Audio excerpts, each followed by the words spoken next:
This video is brought to you by Surfshark. Stick around to hear more about the special discount they are offering to the entire upper echelon community. All right, today we're talking about Unity, as in the game engine, not the general concept. See, Unity is in its own little race to the bottom on how bad they can screw up their public reputation lately, and with that in mind, they recently announced that they will be letting go about 25% of their entire workforce.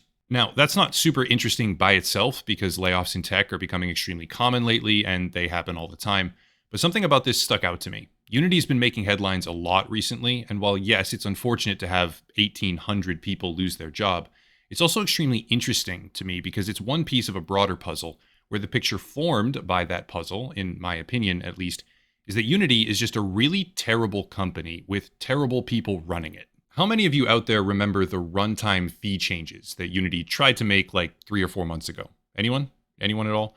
Well, for those that don't, it was basically a total disaster for them where they tried to make developers pay licensing fees based on the raw number of installations that their game received instead of a flat rate package, which burned a tremendous amount of their goodwill, angered players and developers alike, while highlighting just how devious their corporate policy has actually been with broken promises and failed expectations. I have multiple videos on that subject by itself. You can watch those if you want to. I guess I'll link them down below in the description, but it was a major story in the world of video games for like 3 or 4 weeks back in September of 2023, and there was a very good reason for that. Unity had decided to do things that were antithetical to the interest of their customer base, thereby impacting the broader players as well, and they got understandably reamed for it. End of story. Except no, it's not. See, Unity just can't help themselves, and with this latest piece of the puzzle, these 1,800 layoffs, I wanted to talk about the broader culture of the company and look at just how bad it really is. Again, in my personal opinion. This isn't actually the first major round of layoffs that Unity has recently implemented. Not in the slightest, actually.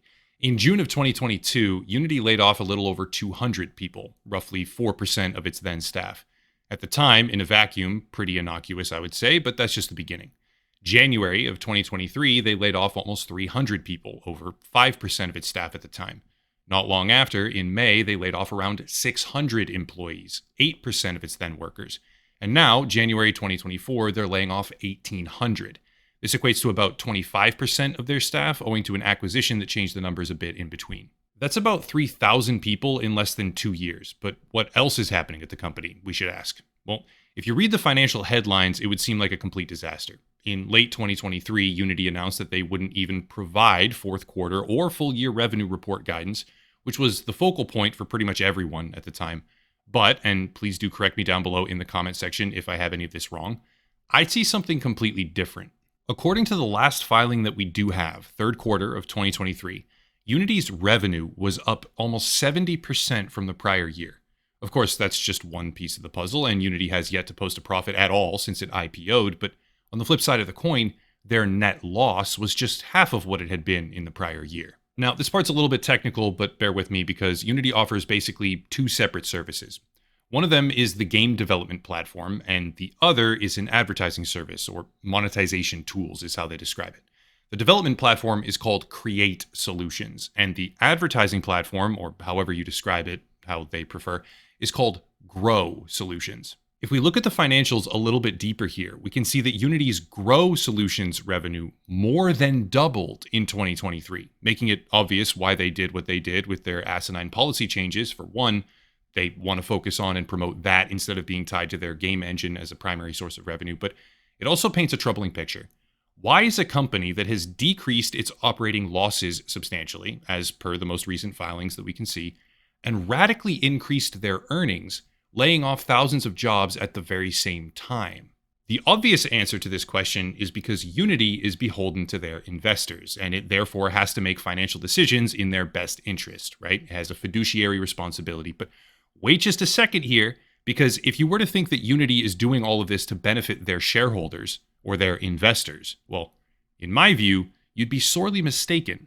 All right, time to pay the bills and give the community a substantial discount in the process on a service that is continuing their holiday discount into the new year. Surfshark, today's sponsor, is a VPN, a virtual private network, and VPNs help protect you from a wide range of nasty online problems. No cybersecurity product is ever impregnable. That's just not how cybersecurity works. But Surfshark protects against certain types of phishing attacks, malware, DNS tunneling, DDoS attacks in particular, especially, and also mitigates a portion of what is now consistently becoming a problem of big tech data harvesting and invasive tracking. If you care more about the world of entertainment, Surfshark unlocks additional content on streaming websites like Netflix. You can easily change your region and subsequently enjoy additional options in your video library. Surfshark gets around regional censorship, like when the government decides to block things that they deem you should not see. And Surfshark also offers encryption, IP protection, modification, and more.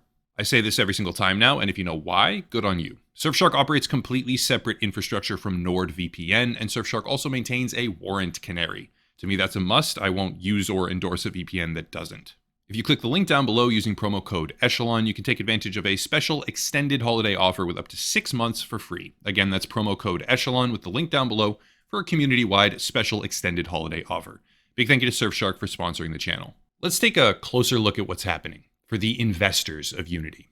To start with, as I said earlier, Unity has yet to turn a profit since it initially IPO'd in 2020, but that's also extremely common and doesn't really tell us anything.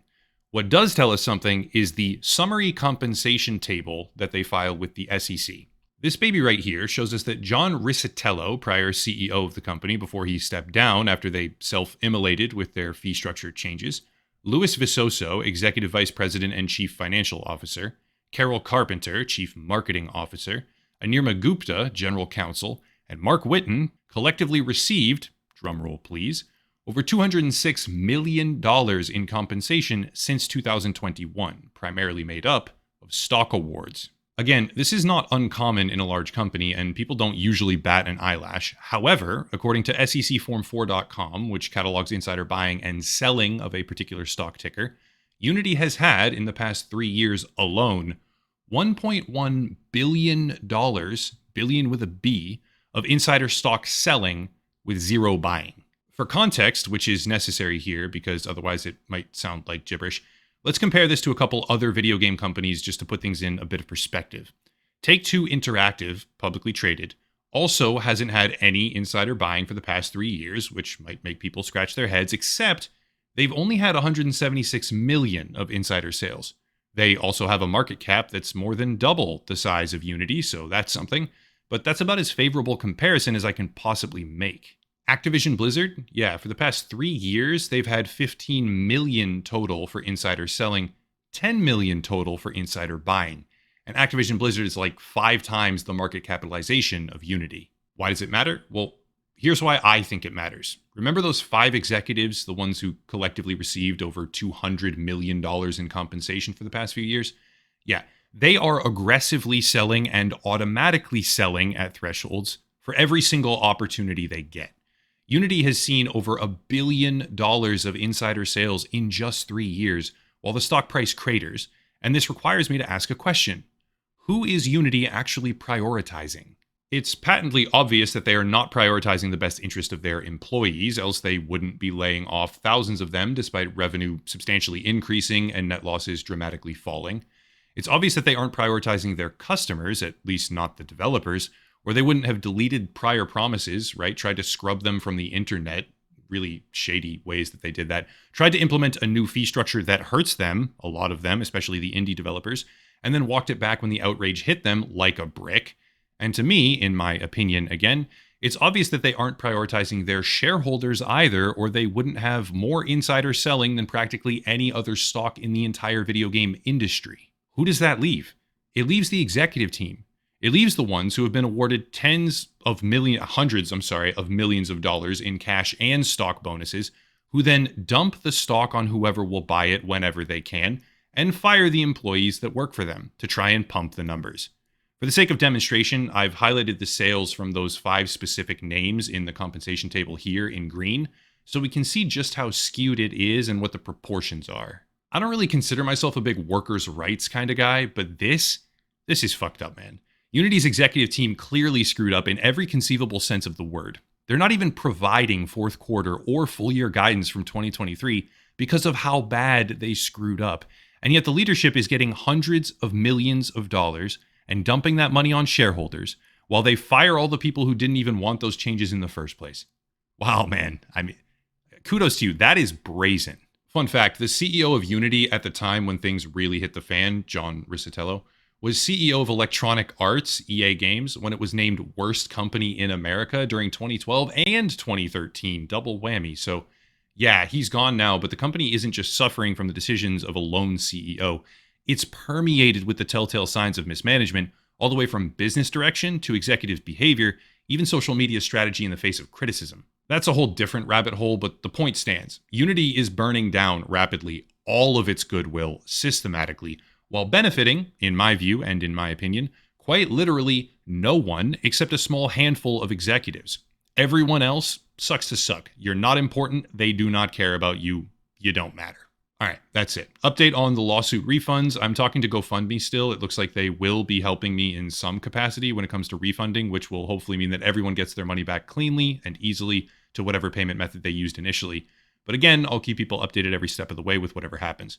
They've escalated me to 3 separate people so far as they try to solve it, but it's going, it's happening, and when it's time, I'll also have some other announcements as well. Links are down below to support Patreon and Locals for monthly memberships, which would be much appreciated. If possible, I would love to have that become the primary mechanism and then consider taking the channel ad-free or something like that.